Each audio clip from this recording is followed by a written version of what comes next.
কোটা সংস্কারের দাবিতে সারা দেশেই অবরোধ কর্মসূচি পালিত হয়েছে। সাভার, গাজীপুর, ময়মনসিংহ, রাজশাহী, চট্টগ্রাম সহ বিভিন্ন জেলায় গুরুত্বপূর্ণ স্পটে অবরোধ করা হয় মহাসড়ক ও রেলপথ। দীর্ঘ যানজটে চরম ভোগান্তিতে পড়েন সাধারণ মানুষ। বৃহস্পতিবার বিকেল 3:30টায় পূর্ব ঘোষিত কর্মসূচির অংশ হিসেবে আগে থেকেই বিভিন্ন শিক্ষা প্রতিষ্ঠানের সামনে জড়ো হতে থাকেন শিক্ষার্থীরা।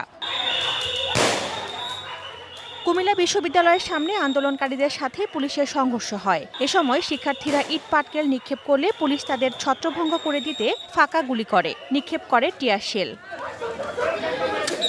পরে পুলিশ ও শিক্ষার্থীদের মধ্যে ধাওয়া পাল্টা ধাওয়া হয়। আহত হন অন্তত 5 শিক্ষার্থী। পরে ঢাকা-চট্টগ্রাম মহাসড়ক অবরোধ করে শিক্ষার্থীরা।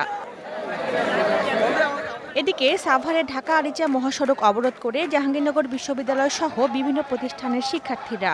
এতে বন্ধ হয়ে যায় যান চলাচল। নগদের কাছে সব গ্রাহকই প্রিয়, তাই তো সারা দেশে ক্যাশ আউট চার্জ সবচেয়ে কম।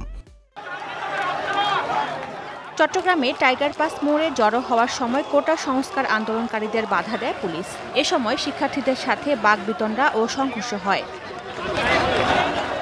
পুলিশের বাধা উপেক্ষা করে কোটা সংস্কারের দাবিতে সিলেট সুনামগঞ্জ আঞ্চলিক মহাসড়ক অবরোধ করে শাহজালাল বিজ্ঞান ও প্রযুক্তি বিশ্ববিদ্যালয়ের শিক্ষার্থীরা।